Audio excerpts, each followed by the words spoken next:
She's tore that up.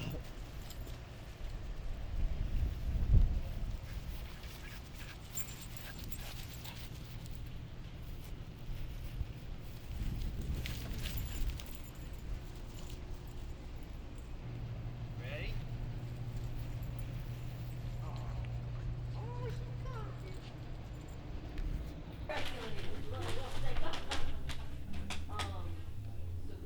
Come on. Come on. Yes, I know. My name is Ted DeChatelet, and this is Gravy. Gravy is a mutt. She's 10 years old. She's a Catahoula mix with a lot of other breeds in there. And I've had her for 3 years. Fuck this. Fuck you. And fuck you. Fuck you too. There's so much love in the room. Hey everybody. She's a family dog of some friends of mine. And she was a dog in a house full of cat people. And so she was very high strung, and they had lots of like no dogs on the furniture kind of rules. And so when I would go over there, I would sit on the floor, and Gravy would just kind of, attack me. And then over time, they started calling me Gravy's favorite person. And then I started dog sitting when they would go out of town. And then I started just borrowing her. I'd just say, I'm going to take Gravy for a few days. And eventually, they called me, and I had her for about a week.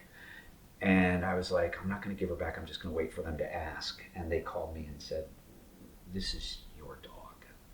And that was just over 3 years ago. So she's been mine for 3 years. What you to do is burn the basics.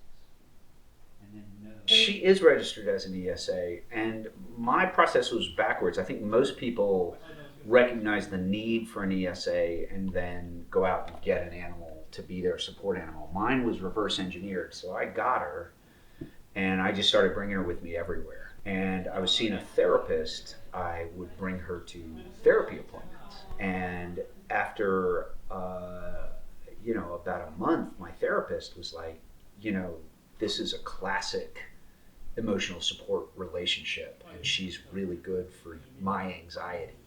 And she's like, this is exactly what ESAs are for.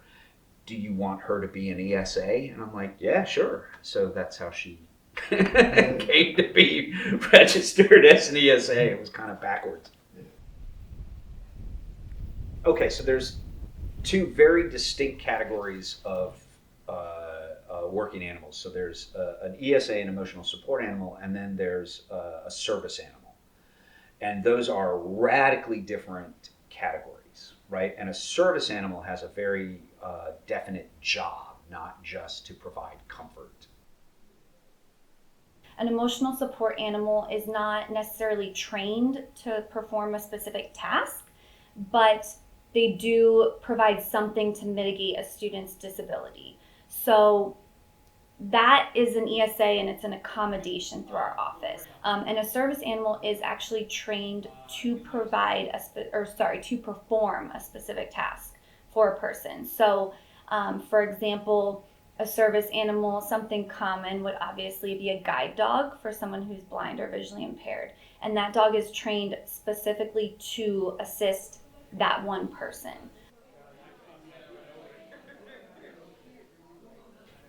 I call her my superpower. So when I walk into a classroom of students, and I always do a big spiel about the dog doesn't have to be here, and if you're not comfortable with the dog in the room, you can. So I never force her on the students, but I bring her to the class, and they get to experience what it's like to have her. And she's so popular, and students love her so much, and she's so well behaved in class. She just goes and lays on her blanket after she says hi to everybody, and then if somebody's having a rough day, they go over and sit with her, and it's just amazing. So growing up, I've always been scared by dogs. I've had so many experiences where I've been chased by dogs and stuff. I'm genuinely afraid of. Well, I used to be so afraid of dogs. I don't know. Having Gravy there, she's a really calm and nice animal, and I am doing a lot of like acting, which I'm not really used to, so it's a little nerve wracking. So it's like I have like two big like scary things in my face, but seeing how like calm she is, and like it's really nice to start the class with seeing Gravy. Like sometimes like we retreat, I get to pet her. So like whenever there's like a little like moments of like chaos when I'm like directly in class because of the acting, I have like a little bit like of relief, I guess, just seeing her like seeing the dog or like being able to like pet her. So yeah. Life is hard, and I've certainly been through stuff as we all have, right? And anyway, I won't go into details, but I had a situation in my life that was very, very challenging about a year and a half ago, and it was just one of those painful things, and I was really struggling. And she knew it, and we're always connected, but she would like.